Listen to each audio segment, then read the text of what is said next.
Perkenalkan, saya Novia Putri Ramadhani dari kelas 2019C dengan nomor BP 19011110. Di sini saya akan menjelaskan tentang sistem saraf pusat. Sistem saraf adalah suatu jaringan saraf yang kompleks, sangat khusus dan saling berhubungan satu dengan yang lainnya. Sistem saraf mengkoordinasi, menafsirkan, dan mengontrol interaksi antara individu dengan lingkungan lainnya. Sistem tubuh yang penting ini juga mengatur kebanyakan aktivitas sistem-sistem tubuh lainnya. Karena pengaturan saraf tersebut, maka terjalin komunikasi antara berbagai sistem tubuh hingga menyebabkan tubuh berfungsi sebagai unit yang harmonis. Sistem inilah berasal dari segala fenomena kesadaran, pikiran, ingatan, bahasa, sensasi, dan gerakan. Jadi, kemampuan untuk dapat memahami, belajar, dan memberi respon terhadap suatu rangsangan merupakan hasil kerja interaksi dari sistem saraf yang puncaknya dalam bentuk kepribadian dan tingkah laku individu. Jaringan saraf terdiri dari neuroglia dan sel Schwann atau sel-sel penyokong, serta neuron, sel-sel saraf. Kedua jenis sel tersebut demikian erat berkaitan dan terinteraksi satu sama lainnya, sehingga bersama-sama berfungsi sebagai satu unit. Adapun fungsi dari sistem saraf sebagai alat pengatur dan pengendali alat-alat tubuh, maka sistem saraf mempunyai 3 fungsi. Yang pertama, sebagai alat komunikasi. Sebagai alat komunikasi antara tubuh dengan dunia luar, hal ini dilakukan oleh alat indera yang meliputi mata, hidung, telinga, kulit, dan lidah. Dengan adanya alat tersebut, maka kita akan dengan mudah mengetahui adanya perubahan yang terjadi di sekitar tubuh kita. Yang kedua yaitu sebagai alat pengendali. Sebagai pengendali atau pengatur kerja alat-alat tubuh sehingga dapat bekerja serasi sesuai dengan fungsinya. Dengan mengatur oleh saraf, semua organ tubuh akan bekerja dengan kecepatan dan ritme kerja yang akurat. Yang ketiga yaitu sebagai pusat pengendali tanggapan. Saraf merupakan pusat pengendali atau reaksi tubuh terhadap perubahan atau reaksi tubuh terhadap perubahan keadaan sekitar. Karena saraf sebagai pengendali atau mengatur kerja seluruh alat tubuh, maka jaringan saraf terdapat pada seluruh alat-alat tubuh kita. Struktur sel saraf yaitu sel saraf terdiri dari neuron dan sel pendukung. Neuron adalah unit fungsional sistem saraf yang terdiri dari badan sel dan perpanjangan sitoplasma. Yang pertama, badan sel atau prokarion. Suatu neuron mengendalikan metabolisme keseluruhan neuron. Bagian tersebut dari komponen yang pertama, satu nukleus tunggal. Nukleus yang menonjol dan organel lain seperti kompleks Golgi dan mitokondria, tetapi nukleus ini tidak memiliki sentriol dan tidak dapat bereplikasi. Yang kedua yaitu badan misi, terdiri dari retikulum, endoplasma kasar, dan ribosom bebas, serta berperan dalam sintesis protein. Yang ketiga yaitu neurofibril, yaitu neurofilamen dan neurotubulus yang dapat dilihat melalui mikroskop cahaya jika diberi pewarnaan dengan perak. Yang kedua yaitu dendrit, perpanjangan sitoplasma yang biasanya berganda dan pendek serta berfungsi untuk menghantarkan impuls ke sel tubuh. Yang ketiga yaitu akson, suatu proses tunggal yang lebih tipis dan lebih panjang dendrit. Bagian ini mengatur impuls menjauh badan sel ke neuron lain, ke sel lain, sel otot atau kelenjar, atau ke badan sel neuron yang menjadi asal.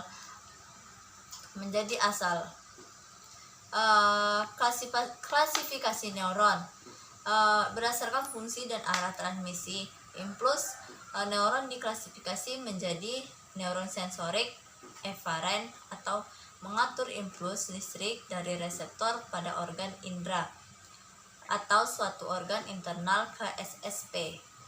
Neuron motorik menyampaikan impuls dari SSP ke efektor atau otot. Yang ketiga, neuron konektor ditentukan ke seluruh dalam SSP. Neuron ini menghubungkan neuron sensorik dan motorik dan menyampaikan informasi ke interneuron lain. Berdasarkan bentuknya, neuron dapat diklasifikasi menjadi neuron unipolar, hanya mempunyai satu serabut yang dibagi menjadi satu cabang sentral yang berfungsi sebagai satu akson dan satu cabang perifer yang berguna sebagai dendrit. Jenis neuron ini merupakan neuron-neuron sensorik saraf primer, misalnya sel-sel ganglion cerebrospinalis. Neuron bipolar mempunyai dua serabut, satu dendrit dan satu akson. Jenis ini banyak dijumpai pada epitel olfaktorius dalam retina mata dan dalam telinga dalam. Neuron multipolar mempunyai banyak dendrit dan satu akson. Jenis neuron ini merupakan yang paling sering dijumpai pada sistem saraf sentral. Sel saraf motorik pada komus interior dan lateris medula spina sel-sel ganglion otonom. Yang selanjutnya yaitu sel pendukung, sel neuroglia dan sel Schwann.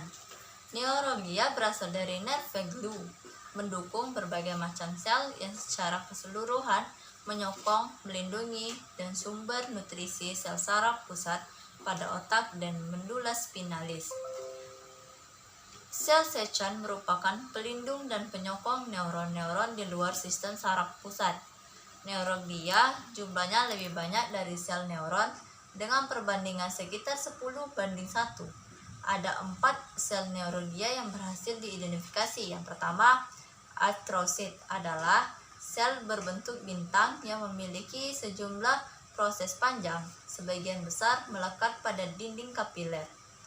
Darah melalui penikel atau kaki vakular, berfungsi sebagai sel pemberi makanan. Bagi neuron yang halus, bagian ini juga membentuk dinding perintang antara aliran kapiler darah dengan neuron, sekaligus mengadakan pertukaran zat di antara keduanya. Dengan kata lain, membantu neuron mempertahankan potensial bioelektris yang sesuai untuk konduksi impuls dan transmisi sinaptik. Dan selanjutnya itu oligodendrosit, mempunyai astrosit sebagai badan selnya kecil dan jumlah produksi lebih sedikit dan lebih pendek. Merupakan sel glia yang bertanggung jawab menghasilkan myelin dalam susunan saraf pusat. Yang selanjutnya yaitu mikroglia, ditemukan dekat neuron dan pembuluh darah dan dipercaya memiliki peran fagostik. Sel jenis ini ditemukan di seluruh sistem saraf pusat dan dianggap berperan penting dalam proses melawan infeksi. Selanjutnya yaitu sel epidimal, membentuk membran spitelial yang melapisi rongga cerebral dan rongga medula spinalis. Merupakan neuroglia yang membatasi sistem ventrikal, sistem saraf pusat. Sel-sel ini merupakan epitel dari flekus. Selanjutnya yaitu selaput myelin, merupakan satu kompleks protein lemak berwarna putih yang menyelimuti akson. Selubung myelin tidak kontinu di sepanjang tonjolan saraf dan terdapat celah-celah yang tidak memiliki myelin, dinamakan dengan nodus Ranvier. Myelin ini berfungsi dalam mempercepat pelajaran impuls dan dari transmisi di sepanjang serabut yang tak bermyelin karena impuls berjalan dengan cara meloncat dari nodus ke nodus lain di sepanjang selubung myelin. Cara transmisi seperti ini dinamakan konduksi salvatorik. Tanpa selubung myelin, impuls akan bergerak seperti gelombang. Hal terpenting dalam peran myelin pada proses transmisi disebut dengan saraf dapat terlihat dengan mengamati hal yang terjadi. Tidak lagi terdapat myelin di sana. Pada orang-orang dengan multiglial sclerosis, lapisan myelin yang mengelilingi serabut saraf menjadi hilang. Adapun jenis sel saraf, yang pertama unipolar neuron, yang kedua bipolar neuron, yang ketiga interneuron, yang keempat pyramidal cell, dan yang terakhir motor neuron. Neurotransmitter merupakan zat kimia yang disintesis dalam neuron dan disimpan dalam gelombang sinaptik pada ujung akson. Zat kimia dilepaskan dari ujung akson terminal dan juga di reseptor untuk daur ulang. Neurotransmitter merupakan cara komunikasi antara neuron. Setiap neuron melepaskan satu transmitter. Zat-zat kimia ini menyebabkan perubahan permeabilitas sel neuron, sehingga neuron menjadi lebih kurang dapat menyalurkan impuls. Diketahui terdapat 30 macam neurotransmitter, diantaranya norepinefrin, etikolin, dopamin, serotonin, asam gamma aminoputirat. Yang selanjutnya yaitu sinaps. Sinaps merupakan tempat di mana neuron mengadakan kontak dengan neuron lain atau dengan organ-organ efektor, dan merupakan satu-satunya tempat di mana satu impuls dapat lewat dari suatu neuron ke neuron lainnya atau efektor. Ruang antara satu neuron dan neuron berikutnya dikenal dengan celah sinaptik. Neuron yang menghantarkan impuls saraf menuju sinaps disebut dengan neuron parasinaptik, dan neuron yang membawa impuls dari sinaps disebut dengan neuron postsinaptik. Sinaps sangat rentan terhadap perubahan kondisi fisiologis. Yang pertama, ada alkalosis di atas pH normal 7,4, meningkat eksitabilitas neuronal. Pada pH 7,8, konvulsi dapat terjadi karena neuron sangat mudah terinsitasi sehingga memicu output secara spontan.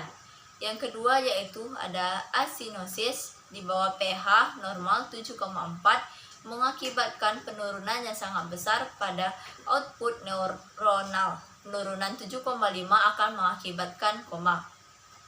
Yang ketiga yaitu anoksia atau biasa yang disebut dengan deprivasi oksigen, mengakibatkan penurunan eksitabilitas neuronal hanya dalam beberapa detik.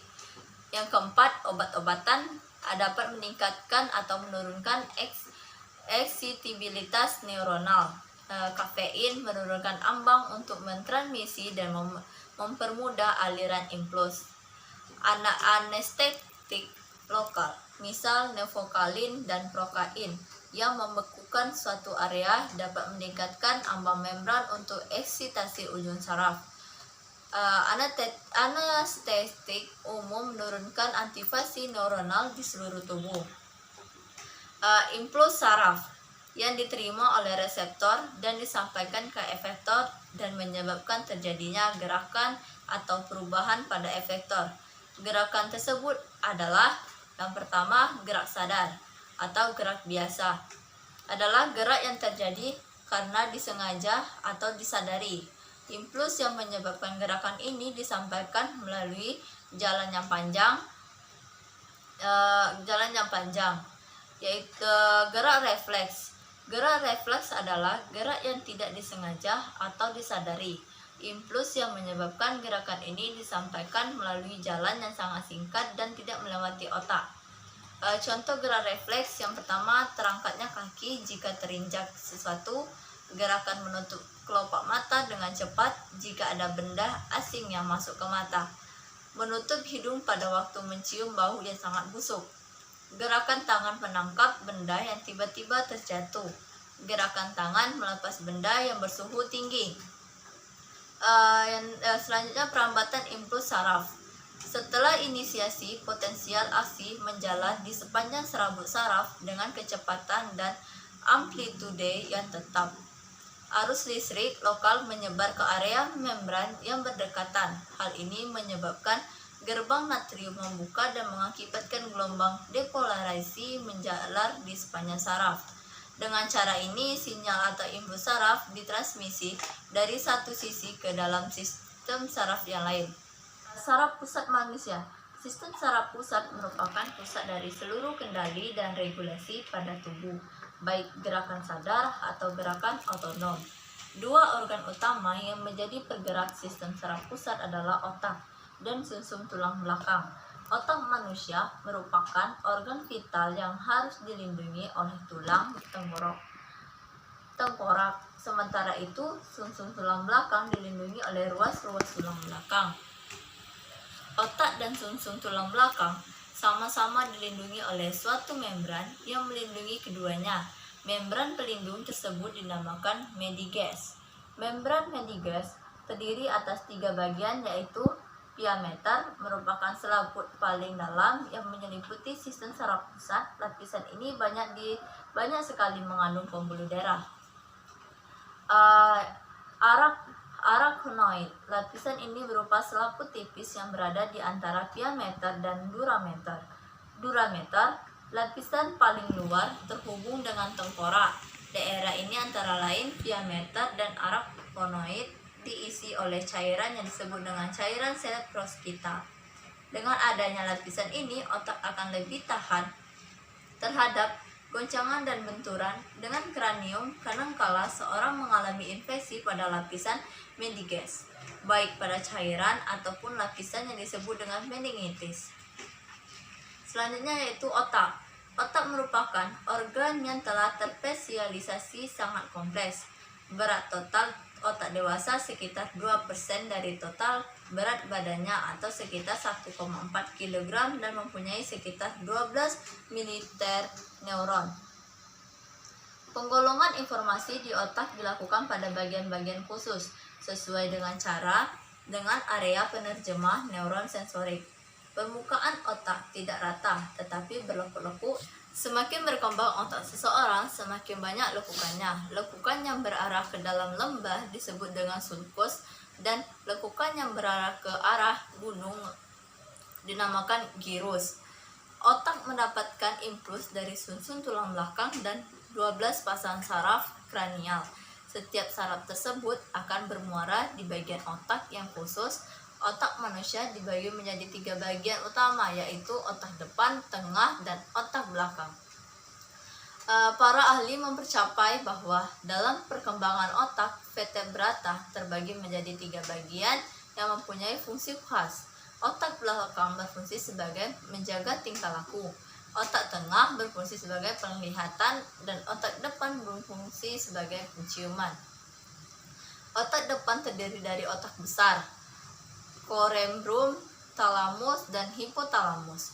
Otak besar merupakan bagian terbesar dari otak yang mencakup 85% dari volume seluruh bagian otak. Bagian tertentu merupakan bagian paling penting dalam menerjemah informasi yang Anda terima dari mata, hidung, telinga, dan bagian-bagian tubuh lainnya. Bagian otak terbesar terdiri dari dua belahan hemisfer, yaitu belahan otak kiri dan otak kanan. Setiap belahan tersebut akan mengatur kerja organ tubuh yang berbeda. Besar terdiri atas 2 belahan, yaitu hemisfer otak kiri dan hemisfer otak kanan. Otak kanan sangat mempengaruhi terhadap kerja organ tubuh bagian kiri serta bekerja lebih aktif untuk pekerjaan dan masalah yang berkaitan dengan seni atau kreativitas. Bagian otak kiri mempengaruhi kerja organ tubuh bagian kanan serta bekerja aktif pada saat Anda berpikir, logika, dan penguasaan bahasa atau komunikasi. Talamus mengandung badan sel neuron yang melanjutkan informasi menuju otak besar. Talamus memilih data menjadi beberapa kategori. Misalnya sebuah sinyal sentuhan dari tangan talamus juga dapat menekan suatu sinyal dan memperbesar sinyal lainnya. Selanjutnya yaitu hipotalamus, mengontrol kelenjar hipofisis dan mengekspresikan berbagai macam hormon. Hipotalamus juga dapat mengontrol suhu tubuh, tekanan darah, rasa lapar, rasa haus, dan hasrat seksual.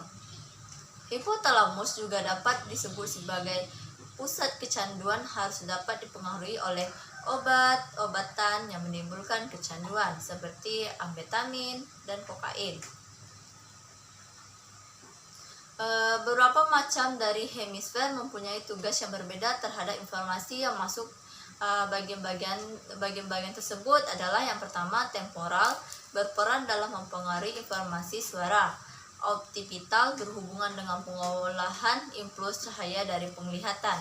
Parietal merupakan pusat pengatur impuls dari kulit serta berhubung dengan pengendalian posisi tubuh.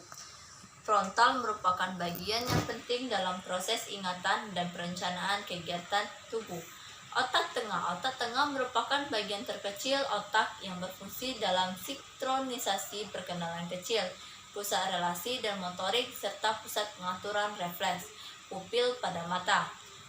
Selanjutnya itu otak belakang. Otak belakang tersusun atas otak kecil, cerebellum, menula oblongata, dan pons paroli. Otak kecil berperan dalam keseimbangan tubuh dan koordinasi gerakan otot.